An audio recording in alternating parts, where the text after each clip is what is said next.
Eden Cause here with Just Be, and we are about to take a spiritual boom. We are at an unprecedented time in human history where we are transitioning from 3D to 5D within the great spiritual awakening. This video and audio podcast is the place for you to find your truth beyond politics, your sovereignty, your voice. Let's kick up your vibration now. By the way, each episode ends with the Just Be practice to do just that. P.S. Just to know a little bit more about me, I'm a psychological empath, meditation master, dimensional healer, all the things to help you within this ascension.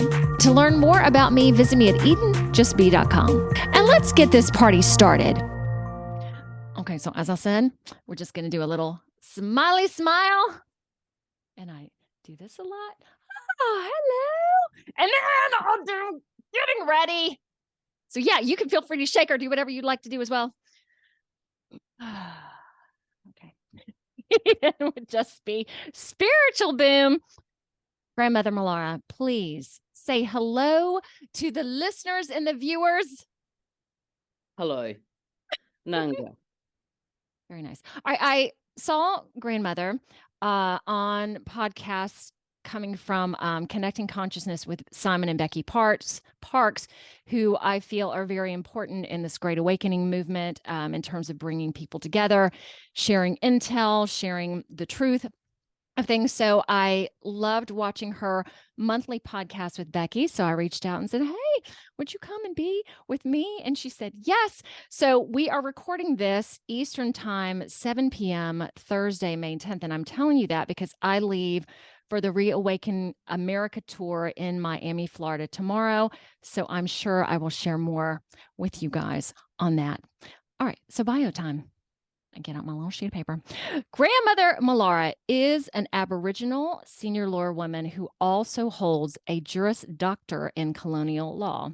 She was taught by senior law women throughout Australia for over 50 years, which is where she is today. With her Aboriginal lineage, she walks two cultures and with two laws to bring the new dreaming. I looked up how to say this correctly, so correct me if I'm wrong. Wiradjin?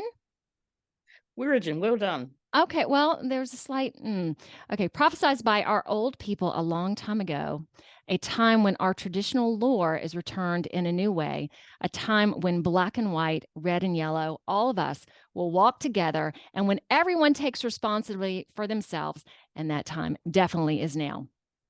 She assists people to navigate the spaces in between. I love that.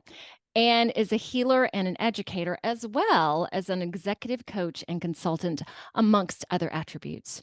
She has led expeditions in many parts of Australia and overseas, researched at PhD levels into values, ethics, and leadership, and received numerous awards for her work, including Australian Prime Minister's Award of Merit. She pays respects to all elders who have gone before us, to those present and those who will come after us. She offers individual healing, ancestral healing, and spiritual mentoring sessions.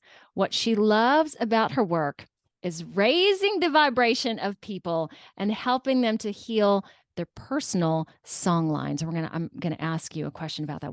What that is too. So first, welcome. Thank you. Okay, and knowing it is 9 o'clock for you the next day. Good to be here. Yes, I'm speaking from the future. Yes, you are, exactly. All right, so first, can you explain to our folks about the teachings that you have garnered over these many years? Well, it's at least about 50 years. I'm old enough to say that.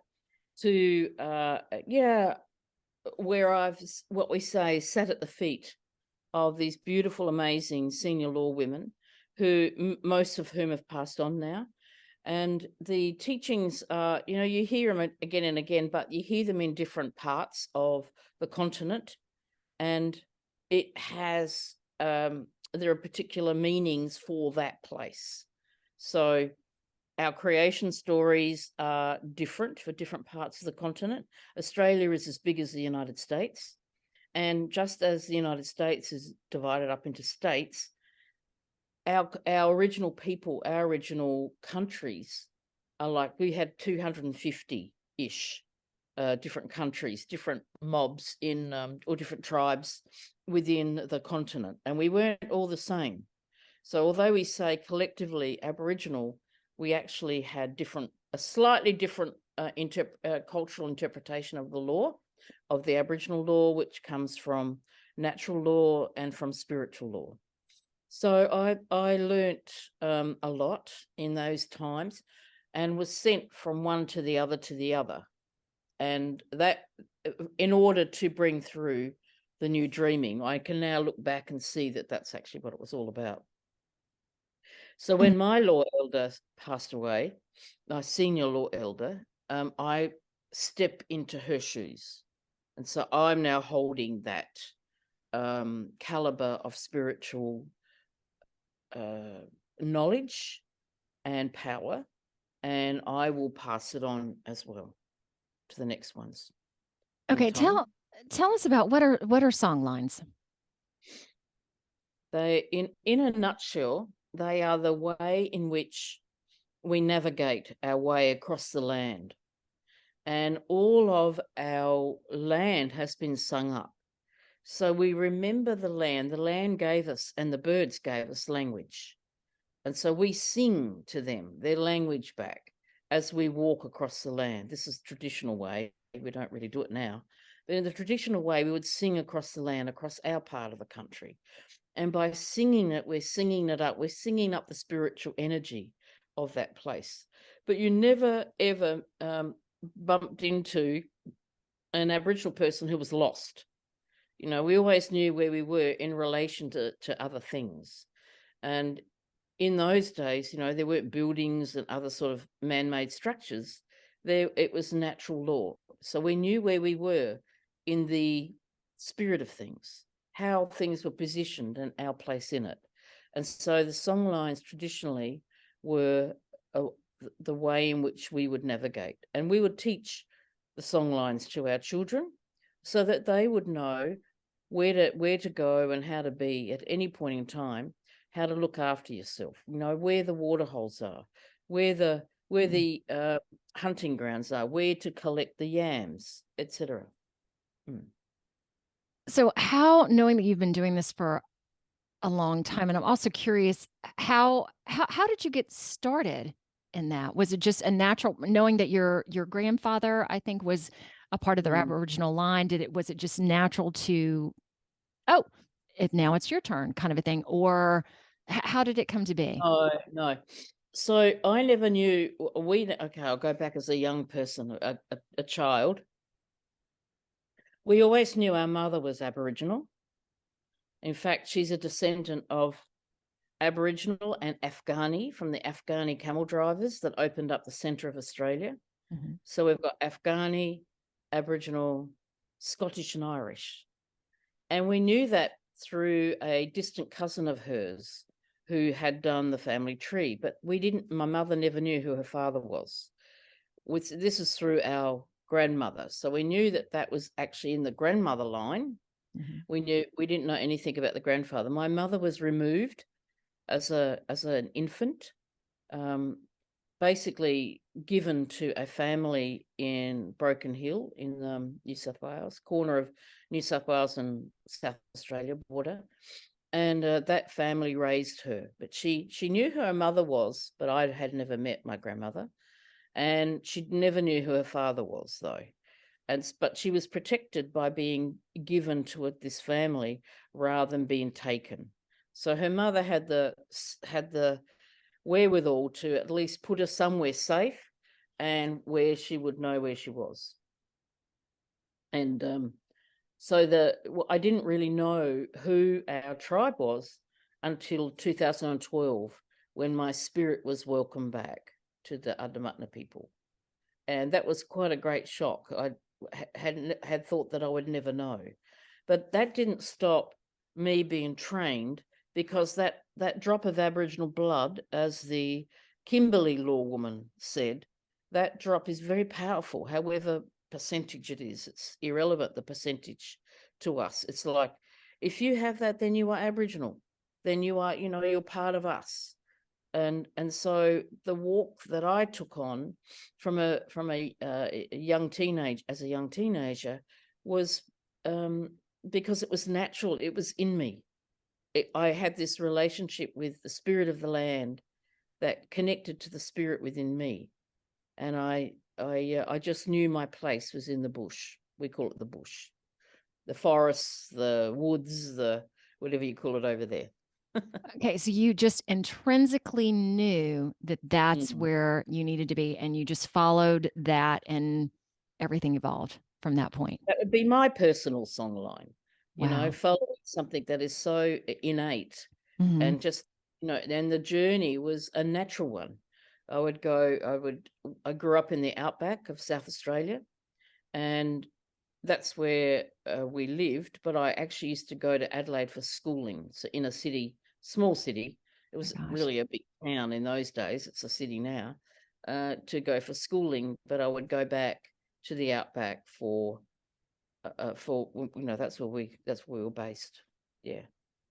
All right. So what's it? Okay. So I want to ask you in terms of this great awakening that's going on, how long have you known of it? And then what is it like to be in Australia too, which I consider Australia, Canada, and China being kind of the hot spots of control. Would you agree with that? How are you navigating everything?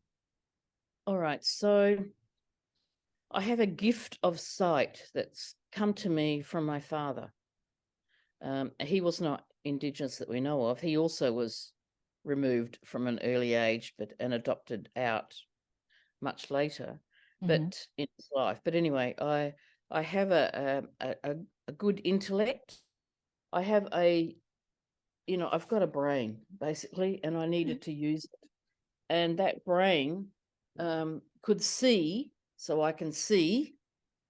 You might call it remote vision, but it's more than that. I can Hmm. actually see things that are coming, and what's in the air, what's in the field, and I can actually see interdimensionally. But I knew that there was something amiss, and I was watching it for quite some time, maybe 20 years. I've known Hmm. about it. Hmm. I haven't known about this particular how it was going to play out, but I knew that there were things that were not right, and I was watching it.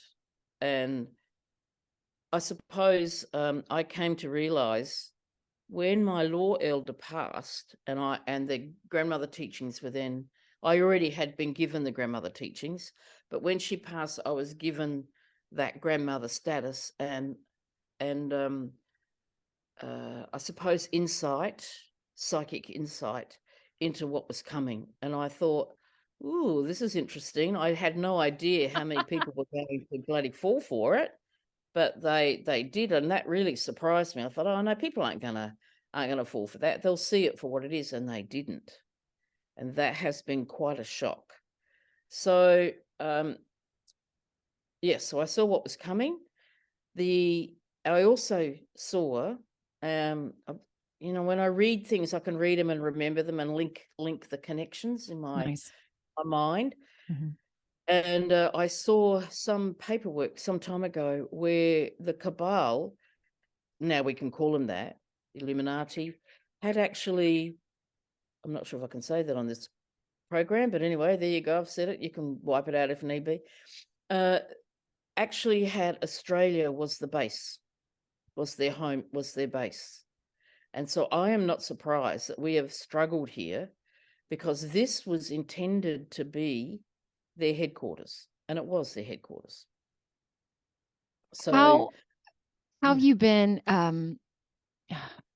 do I explain this? Like right now, it is if you kind of choose to be in 5D. Okay, let me see if I can explain this. Like for me, my life is great. Yet also being also being a human being and watching things and doing my best all to stay as neutral as possible, especially now. How are you navigating being there, seeing what you see, attempting to stay balanced? Did people even listen to you 20 years ago, or how did that even go? oh no, I didn't step out then. I was Okay. I was well and truly hidden. No, I was hidden. I was receiving my training, Hmm. but I was hidden. If I had had my head up then, I would have been cut down, and I would have been cut down by my own people, let alone by the colonists, the colonizing government. Okay. So I kept things under the radar. I kept under the radar.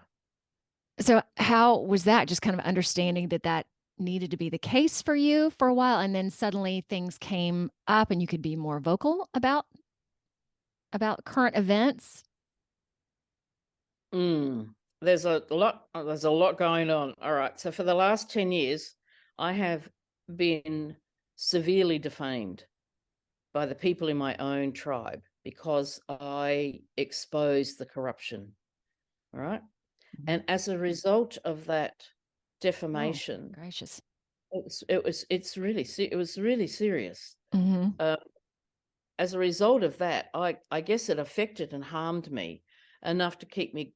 They wanted me quiet, not to speak out because I could see what was going on, and I exposed their dirty deeds.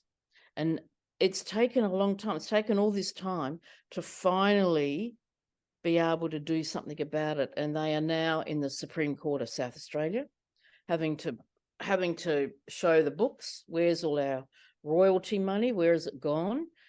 We've estimated a minimum of $40 million is missing, possibly 60 million. Now, if that was a white fella organisation, I think it would have been jumped on a lot earlier, but because it's a black fella organisation, they were kind of let loose. But I also going to say that they were protected by white fella lawyers, and that it was to the benefit of the law firm to keep them protected because they got a lot of money from doing that work. Anyway, that's now in the Supreme Court. But for um, my own peace of mind and my sense of justice, I did a law degree, so I could find out how the hell have they done this, and where have we been tricked, and how can I make sure I can protect myself and my people who were innocent in all of this. And that's why it's been really helpful to now walk with law and law, because I have been able to protect myself. I have taken those people through the legal justice system or the corporate justice system to get a decision which is pending about the fact that they have defamed me with malice, and that there'll be compensation. But as soon as that comes out, that judgment, I'm putting it on my website because I'm tired of people who are part of their communications who think that I am not who I say I am, or who are being paid by them to rubbish me. That there's actually, I will put it out in bold lights that this is actually what happened, and this is the truth. It would make for a good TV series. All of this would. Something And I different with every episode. oh my god. And I appreciate you sharing that story with us as well, because we're not here just to talk about, hey, there's this great awakening coming on and here's what we're going to Mhm. do and everybody be happy, because it is challenging. It's come at a cost. For those Yes. of us who are now speaking out Mhm. and declaring the truth and saying Mhm. this must stop, Mhm. and we're going to change it, all of us have suffered in some way or another. Yes. Those of Simon and Becky Parks, for an example. Simon was badly defamed as well, and he's just had a recent um, judgment that was in his favour that Oh, proved it. okay. But the mud sticks, as they say. The slander is awful, and it comes from people who have nothing to say, who've done nothing positive for anybody else, and they're having a go at those of us who are doing our best to make things better for the world. Mm, I know. The truth hurts, don't it, man? And it's hard to realize and it's going, we're all heading towards a really great direction, yet there is so much chaos, and out of chaos there's a whole bunch of birth, but between that there is much that needs to be changed and broken down and crumbled, and that's really hard that's hard for people. All right, so let's move into more of okay. Yeah, what would you like to share with people today in terms of something that we can do again to uplift them to, hey, everything's going to be all right. I mean, it's tough right now, and there are parts that are tough, yet there is some really great stuff going on. All right, what would you like to share with that? I Oh, guess first things first, wake up. We all wake up. You yeah, know, it isn't the world is not how we see it through a right. television set. Hmm. It is not how we've been taught even in school. The Hmm. history lessons we've been taught are not true. How we've been programmed, essentially. It's how we're programmed. Yeah. The news media is owned by only 6 families worldwide. You know, it's a propaganda machine, and as much as we kind of have become addicted to screen time, I think we must grow our critical thinking. You know, all of us can raise our vibration. We can question some of the things that are coming through. You go, wait a minute, how come I actually no, I don't know if I should say that. Sorry, I just counted myself. So there are things that are going on, and particularly those who've suffered an injury through vaccination that's not a true vaccination. The whole entire hoax campaign of the CV was to make people take a bioweapon under the illusion that it was going to be good for them. Hmm. Now, we're seeing the suffering happen. And those of us that knew, who tried to tell others, who tried to tell our families, Oh, yeah. tried to tell our communities, tried to tell our tribe, don't do it. It's not what you think it is. You're being conned. And unfortunately, in my tribes, they were conned by money. You know, all great, famous people, famous Aboriginal singers, songwriters, football players, broadcasters, people on television. They were paid to go out to our remote communities and convince our people to take the jab. And now we have many people dying. We have lots of funerals that we should never be having. And the intent there, we believe, we as in the tribal leaders, believe that it was to wipe out those people who held the stories, the songs, the Mm. dances, ceremonies of our people, who knew the song lines and could sing them, the strength of our spiritual power that is in the land here. But what they didn't know is there is a lot of us who hold the law who didn't take it, who could see it for what it was, and are holding a spiritual energy over the continent of Australia to protect it as much as we can from that nefarious energy. Okay, because it is a spiritual battle. So, of course, it's working to take down anything that's spiritual or people that are very connected and spiritual. Uh, so, And how would you? This is a question that I ask people. How would you, for someone, okay, so there's someone who knows a lot and they're trying to encourage someone else just to open up just a little bit. What would you encourage for them to maybe as a start? Where to go to? What to look at? but I did it with my own family. I mean, they took the jab, and I thought, oh my goodness, I haven't educated them enough. But then there's something in it that makes people go funny in their brain, in that they say, oh, well, if you don't take it, then you can't see the grandchildren. We're like, what? What rubbish. And apart from the fact, right in the beginning, I said, you cannot catch a virus from another person. That is just not, it's not conceivable. So there's a whole biology lesson 101 that went down the tube. And some of the ridiculous ideas of how one might catch it was just ridiculous. It just was not truth. So I didn't realize I would ever be able to have a discussion with my family, but I did. It took a year, but I got there, and what I was able to show them, it wasn't coming just from me, you see. Mhm. They came with me with some friends, and we had dinner, and they were hearing it from other people, what I was saying.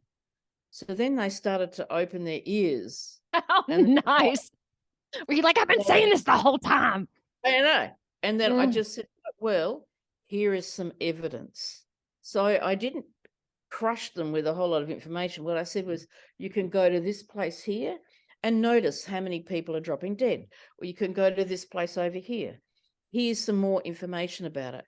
Because the thing that they couldn't understand, because they're not like it, is that the government is not looking out for us. They are trying to kill us. That is a point that they could not grapple with. Right. That's a And hard so one. it's a hard one. Yeah.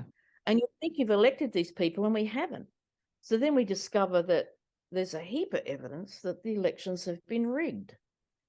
But what I'm now saying to people is, look, our governments are a corporation, and a corporation that's listed on the US Securities Exchange Commission. A corporation has a board of directors, which are the people that sit in Parliament. And the corporation has shareholders. Who are the greatest shareholders? They're the ones that will be telling the corporation what to do, or guiding or steering the board of directors. It's not you and I as voters. Our vote really doesn't count in a corporation. That's just trickery, we say in law, in colonial law. It's trickery. All right, we've all been tricked. That's not actually the original Constitution. And the same for America. You had a different constitution, the same as us. And that was we the people. The corporation does not have that terminology. The corporation and the constitution to the corporation is nothing but a charter to how the rule book for how that corporation will run. It's nothing to do with people. And they treat all of us as something dead.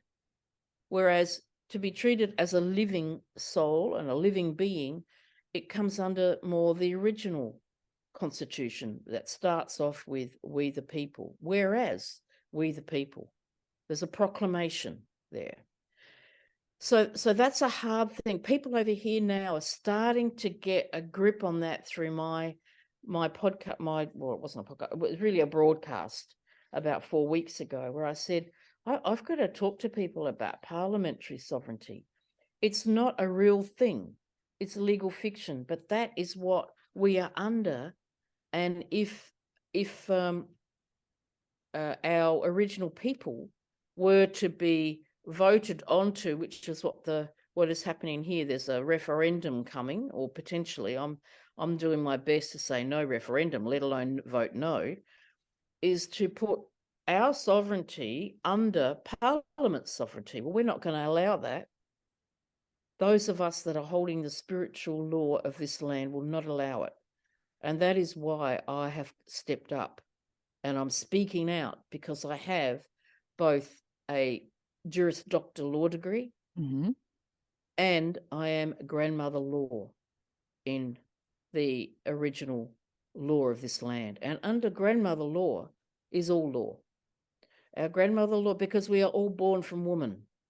Forget about the transhuman agenda, that's rubbish. We are all born from woman. And from woman, therefore, the law comes through. And it originates from Mother Earth. Okay? She is the great creator of all of us on this continent, on this planet. And our law comes under the grandmother law, which is male and female law. Our men's law and our women's law comes under the grandmother law. The men have their law to follow, and the women have their law that they follow. But overarching all of that is the grandmother law. And in the US Constitution, I mentioned many of your listeners are America-based, your Constitution, the original one, was drafted from the Iroquois Nation agreement, the Iroquois Nation Constitution. And in the Iroquois Nation, where there was a lot of fighting and they came together to resolve their conflict and agree for peace and how they would conduct themselves with each other, there was one very important part of that Iroquois Nation Constitution that was not transferred to the US colonial one, but it really needs to come in, and that is that should we decide to ever go to war again, we need permission from the grandmothers. that would be very important to put in, because then you can imagine the grandmothers would say, you are all our children. Mhm. Let's find a way to resolve this conflict. Now, the bankers wouldn't be interested in that. No, The they would bankers have not. run the world economy. Mhm. They fund both sides of war. They sure do, exactly. And people, that's another thing that people don't realize, that wars are created just to make money. That it's not about caring Correct. for people, or it's just a money machine. Greed. Yep, Horrible. agreed. Whereas Indigenous philosophy, our way of life, a really strong value that we hold Mhm. is that we care and we share. We only take what we need, not what we greed. By taking it all as a greedy person, then it leaves nothing for the next mob coming through. Another way of putting that is it leaves nothing for the next generations Mhm. coming through. So the next generations, when we make a decision, we make a decision about how would that impact on the next 7 generations. We don't make it for how will that impact today and what money can I get now. We look at what would that decision have, what would be the impact of that over the next 7 generations. And so if you ever want to find out where the corruption is, it's simple, follow the money. Mhm. Exactly. Let me ask this question then. Given everything that's going on, how would you suggest for people to raise their vibration? You need to clean yourself up. So you need to clean up.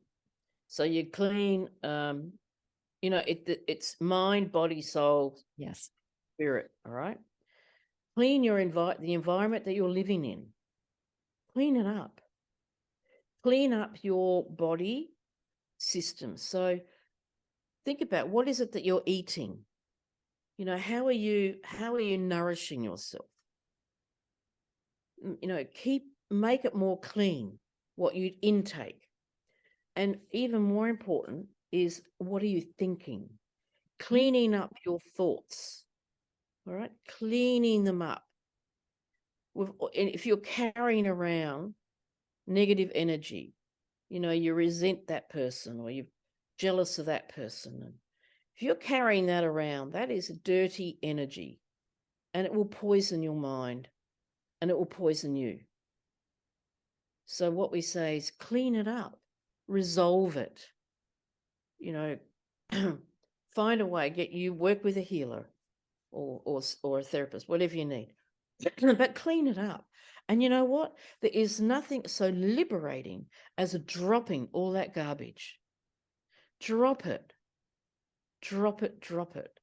And in dropping it, you'll find that more pure, clean energy can come in to your field. And the more that you clean up, the more that you are creating an opportunity for good, clean, vibrational frequency to come through. It's not going to come through if you are walking around in a dense body. If your environment in which you live is got rubbish in it, even your car, your vehicle, clean it up. If it's got rubbish in it, clean it out. And the music you listen to, if you're listening to music that's got that boom, boom, bash, bash in it, then that's affecting your energy field. You need to listen, if you're going to listen to music that is calibrated to the solfeggio tunes, the solfeggio hertz, or 432 hertz is the hertz of earth, of nature.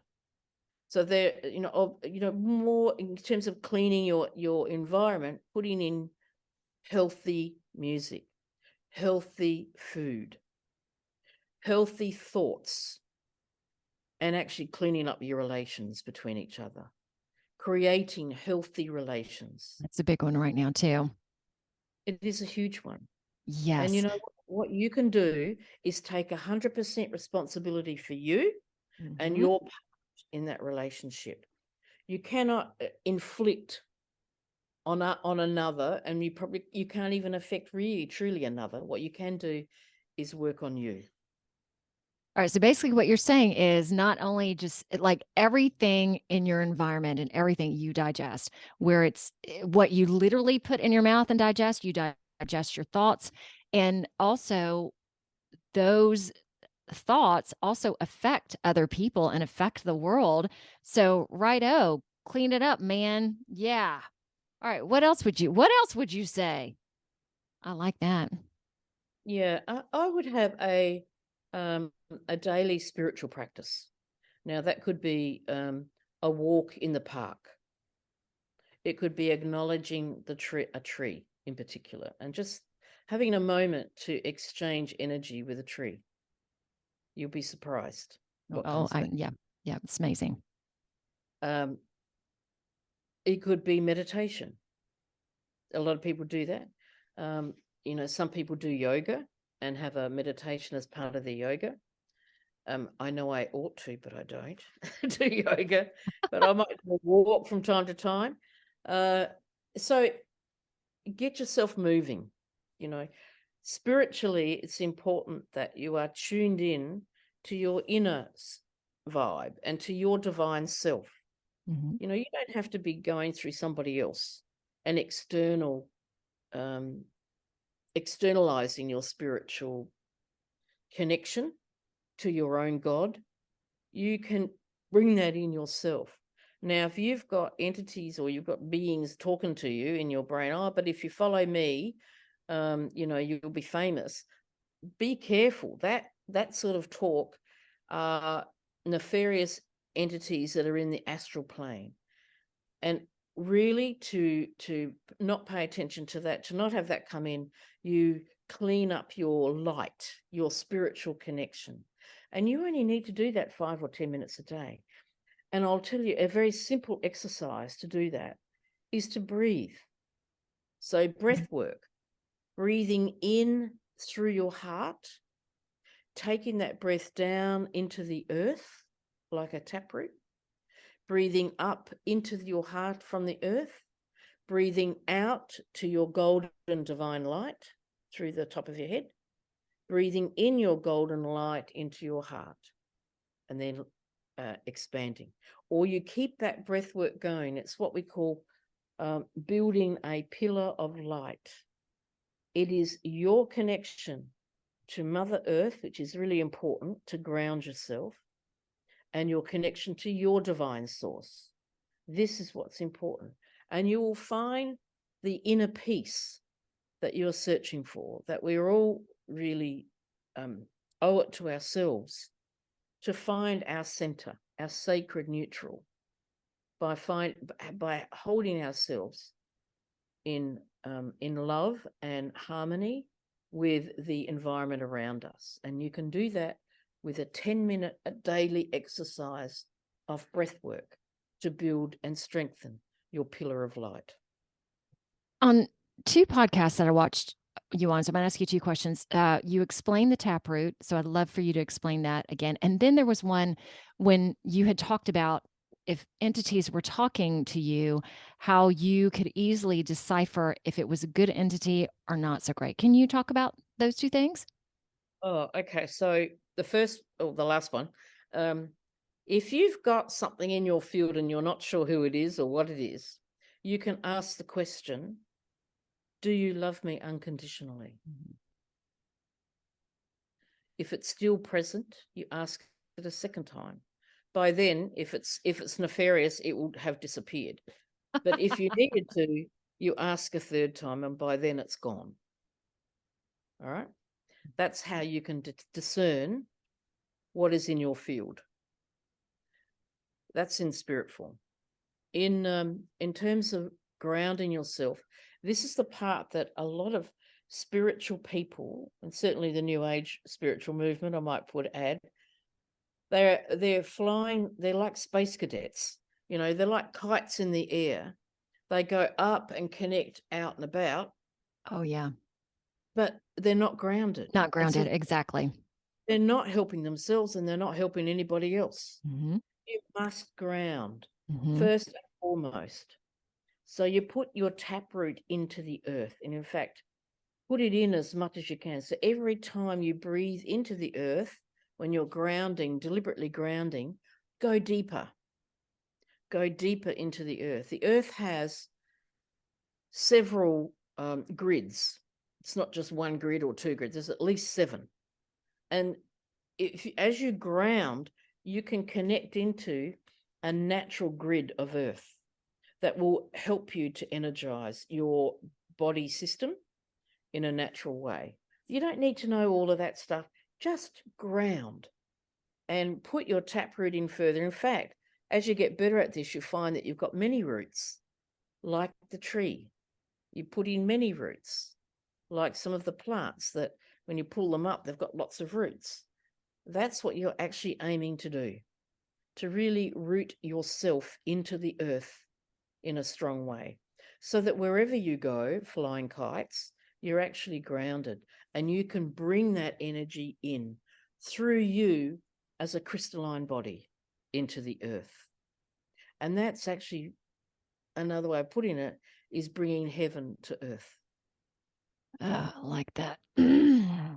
And to your point, it is like in my dealings with spiritual people, having been spiritual in this path myself for over 20 years, it is really tough when, and I understand, hey, I'm just going to be here in the heavens. And oh, because if I'm here, I don't have to really be a human being and go through a lot of the suffering or they're just spiritual challenges. They're things to make you stronger. There are so many people that just like get up here and to find spiritual folks that are here and grounded at the same time. It's challenging because it's tough, beautiful work, yet there's nothing like it. When you talk about that peace and you talk about bringing that taproot in and having roots, because at that point, no one can push you over either. So even going through this hard time right now, I'm I'm solid. Are you pretty solid? Yeah. Yeah. I'm solid because I ground myself, because I work with spirit, because Mhm. I clean up my thought forms. And if I find something that comes up that's a challenge, I'll look at it and go, ah, interesting. Is there something in me that has attracted that I need to clean up? So I give the example of arrogance. I found not recently, but maybe several years ago now, I found that I was attracting people who had arrogance in them. I thought, this is interesting. I thought I'd cleaned this part up, in my Apparently journey. not. Apparently not. You And I need some looked at it, I work. thought, what in the hell is this? And so I made a deliberate action, a deliberate spiritual practice every day. It was about for half an hour, and at my altar, and I called in, okay, all those who I had ever been arrogant towards. Please show me, where have I been arrogant in my life? And oh my goodness, up came a whole range of scenarios that I didn't even remember. But when they Wow. came up, I felt terrible. I felt, oh my gosh, I was really not skilled at all in that moment. And what I did was I pleaded for forgiveness of the other person or the other people. I said, please forgive me. I was not skilled. I'm so very sorry that I hurt you. And it took about 3 weeks. I had about 3 weeks worth. Someone every day popped up and went, oh my God, there's another one. Until I invited it again and there was nothing. Crickets. You could hear crickets. It was like, oh, there's nothing left for me to heal. And this is what I mean about healing our relations and our relationships and whatever impact, however we've hurt other people. Let's pull it up and go, please forgive me. I wasn't skilled. I was hurt myself and I blamed you. I now take it back and I send it to the universe. Any of the energies that had caused pain and anguish between us. And I dissolve and disintegrate that now. So that's what I mean about taking responsibility for yourself. So if you find that you're getting triggered by other people's behavior, and sure enough, there's plenty of that going on, then look within yourself. where that might be sitting, and see it as an opportunity, a golden opportunity to clean it up. Nice. And I to add on to that, I also think it's very important when you're working with someone who is a spiritual master who has really been working. You'll notice, like with Grandmother Mulara, you again, that arrogance. Hey, let me tell you something that happened to me recently, because it is not that you are always finished. There's always more to do. There's always more to see. There's always more to be, which is so wonderful because it never ends. Because if it did end, that would be boring. And so there's always more to grow. And from the creator perspective, there's always more to create, always more, Mm, which is exciting. nice. Well, the opposite to arrogance is humility. Mhm. And there is many humble people who are just delightful in their hearts, um, and where they can easily be. And I'm thinking about my own people, those in the desert. There's a vulnerability for some of them, but there's a humbleness, and the humbleness really endears one towards you. So in being humble, there's a sacredness. You're acknowledging the sacredness within you. To be humble, to be wise, to be thoughtful, to be loving, and to be compassionate are all wonderful traits as a human being that will endear people towards you and bring people together in unity. That is what we need to do. And that is what we are moving towards through all Yeah. of this inverted and, seemingly complicated. Well, it is not seemingly complicated, it is complicated. Yet that is the end result, and it's happening right now. So even me talking with you today and spreading this vibration ourselves, we're working it. We're doing it. Yeah. Yeah. Okay, that means there's a pause there, because I do feel that there's still room for more love. Oh, There's still room for indeed. more compassion. There is room for the truth, actually. When the truth is exposed, when the truth is told, then we're not trying to hang on to something that doesn't rightfully belong to us, or we're not hanging on to a thought about someone having harmed us when actually it might not have been them at all. We're not hanging on to resentment and grief and, you did me wrong type of emotion. When the truth is told, we can find a space between us all to tell the truth, let alone the government needing to tell the truth. We will all feel much better, because in telling the truth, there's a justice in that, and there's a healing that's possible. For goodness sakes, this world needs to heal.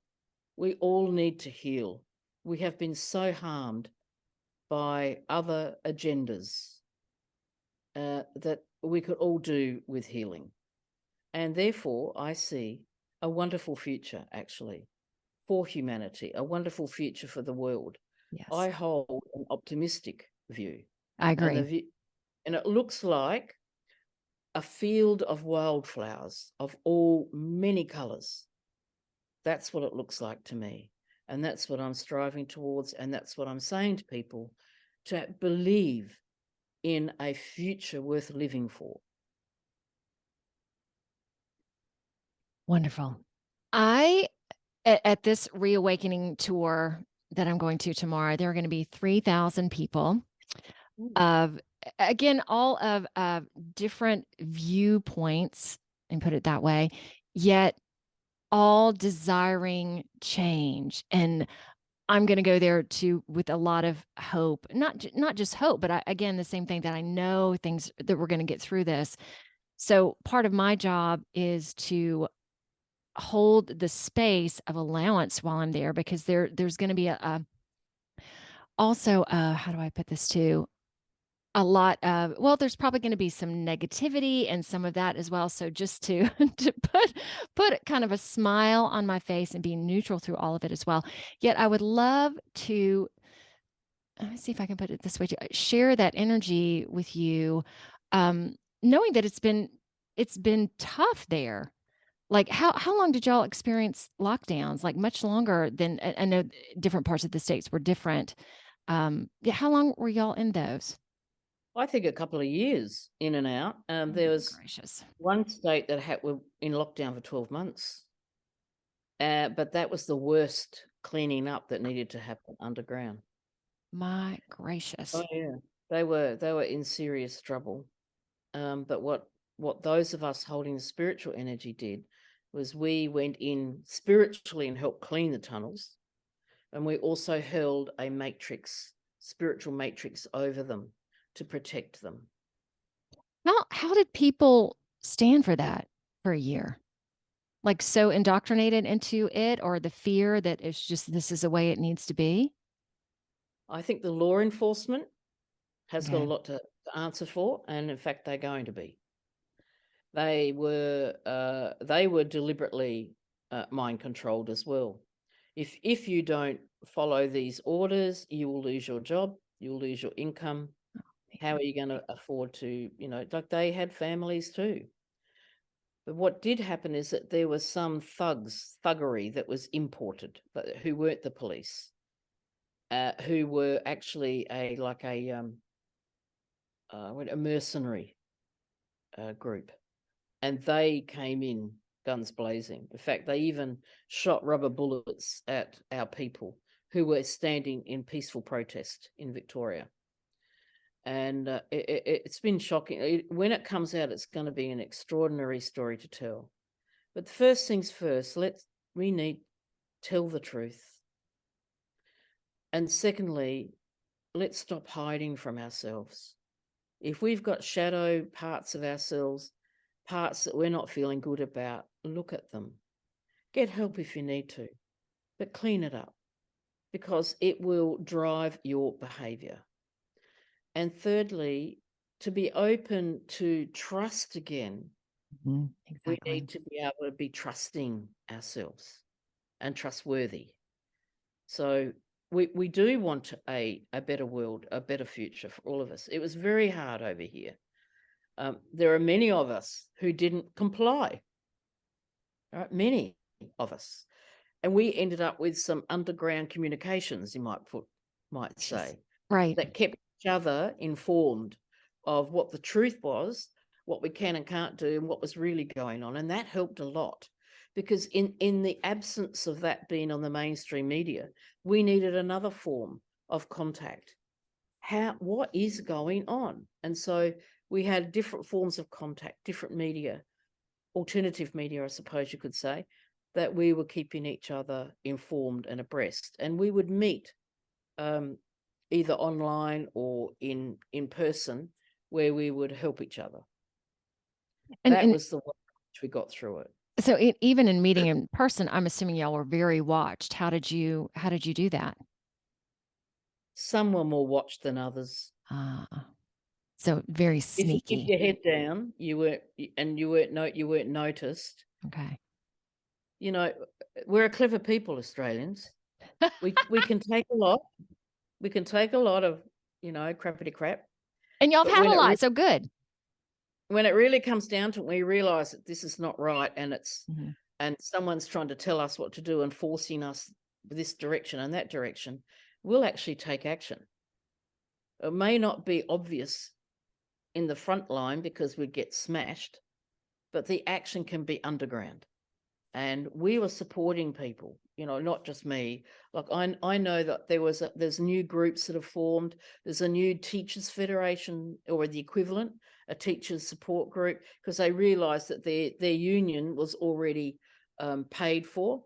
Ah, They'd traded in their people, so we had unions that were supposedly supporting their workers that weren't. They were paid shields, and so different groups were forming around professions. And that's why they're short of those people now, teachers and air pilots and, you name it, because police, they're short of them, because we said, no, we're not taking the jab. And so they stepped out of that income. They found a different way. It was a struggle, but they did find a different way in the long run. But there were some very incredibly brave people who helped to pull together opportunities for those who had lost their jobs, who were stood down, to find solace with other humans that they could trust, who had also experienced a similar thing. And in adversity, that can bring people together too. Definitely can. So how would you say things are there right now? There's an alternative schooling happening. They call it homeschooling, but there's probably more homeschooling than there is the institutionalized schooling. So the homeschooling have now all got together, and they've created opportunities amongst their legion of homeschoolers. There's a call back to work for teachers, and a call back for firefighters, let's say, or a call back for police officers. And some are taking that call up, and some are saying, never, ever again will I work for a corporation. So right now, the tide has turned. Right now, I can feel like we're on the edge of a revolution. I think the government's going to be taken down, and I think I'm certainly encouraging that to happen. I'm encouraging that we don't have a referendum later in the year, a referendum that is going to try and take over the sovereignty of our Aboriginal people, and therefore take over all of the country and everybody else's rights to land title. They're going to take the lot. We're the last one standing, and we're saying no, and they are not going to win. The people are rising. We've been rising before in lots of different agendas, but all for the same cause. And again, we are rising on this, and we are telling the truth that in actual fact, our government is lying to us, that the Constitution is not the Constitution that we are being led to believe, and they're using emotional blackmail to try and have us vote on something that's already probably rigged. If it happens, we actually don't want a referendum at all. Well, there you go. So people are rising. Yes. Okay. So people rising, clean it up. Is there anything else you want to add? Because I think that's a great way to end things. I guess if that's the best way to say it. Believe in yourself. Oh, that's great too. Believe in yourself, back yourself. Know that there is a bright new future ahead, where we will all be prosperous. It might be a bumpy road between here and there, but that road is shortening very fast.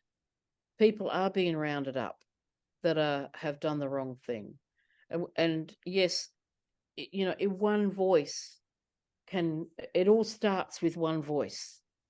And with many voices, we will all be heard. And if we stand together, shoulder to shoulder, we are the revolution, and we will make this change happen.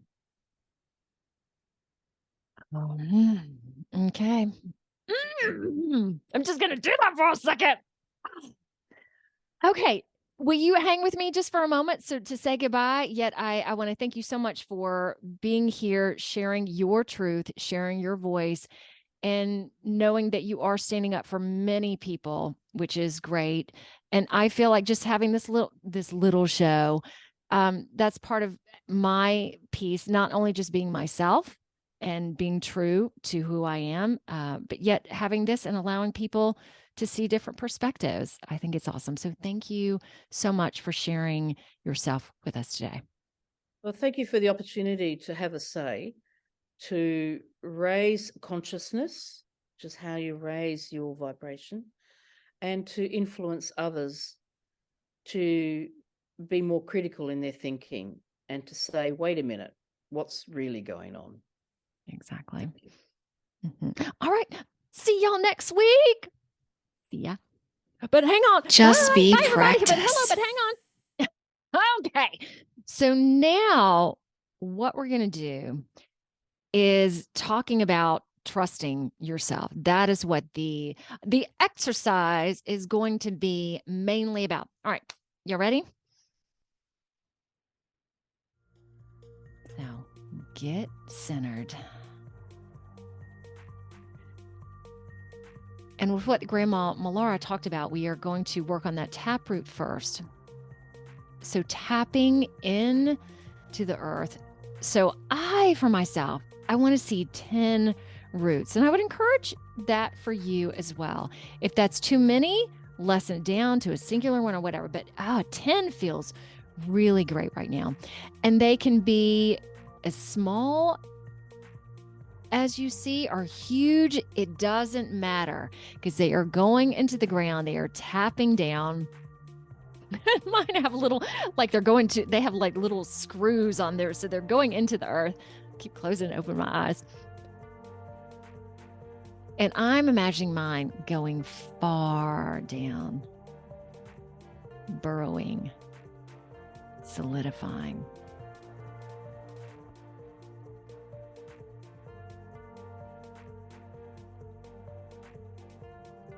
Okay, and I don't feel like there's really any need for them to stop. And within that, now focusing on that golden tunnel of light that connects to, let's say, the heavens,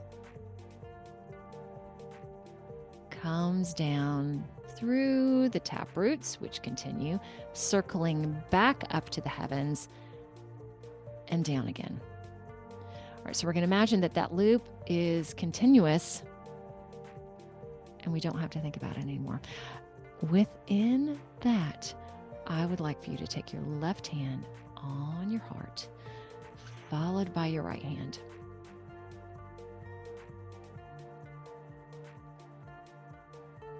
And now we're going to attempt to experience that trust. All right, I'm going to look out for just a moment. That we could connect that trust to this light that's going in and out of us, through us, yet we are that light. So again, to connect that divinity, that light is not separate from you.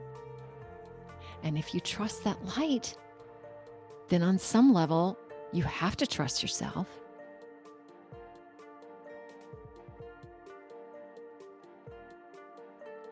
And that light, that divine light, will come to everybody. Whether you're I'll use the word shitty. And if you've had a shitty day, you feel like a shitty person, or you feel like a good person, wherever you are in this moment, that light trusts you. So on some level, trust yourself.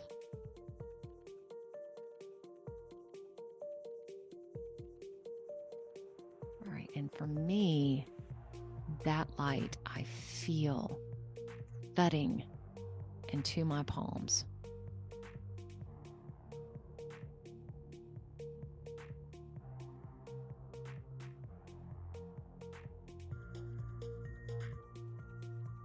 And my hands are connecting deeper and deeper into my chest. And that pulse and that pounding, feeling it throughout my whole body, as well as around me.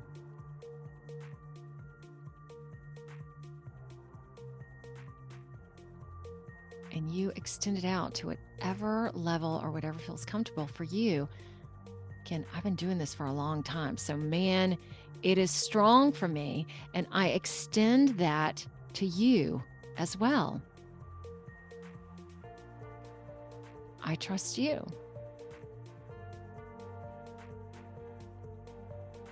In fact, anyone who is listening, watching, I trust you. And as I say that, this light, this pillar of light that is circling, includes you, reaches out to you. So all of you guys are in my light, in your own light.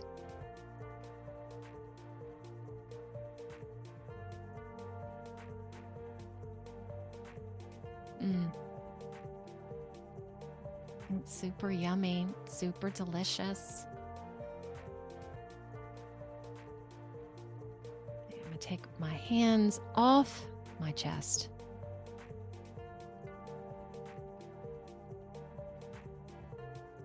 And I'm inviting all of you here to my place tonight so we can just bask in this light for as long as we desire. Open house continually. I'm going to open my eyes for a second. Nice. I feel good. I hope you guys feel good. All right. Reawaken America Tour starts tomorrow. It'll be fun. See y'all later. Bye. So cool of you to be here. I went from being off most social media to being on Facebook, Instagram, LinkedIn, Truth Social, and you might be watching this on YouTube, Rumble, or BitChute. Or you might be listening to this on Apple Podcasts, Google Podcasts. I'm on over 19 directories at this point. So connect, comment, subscribe, like. Oh, and my intention is to have a new episode out Wednesday of each week. Oh, Lordy, more to come.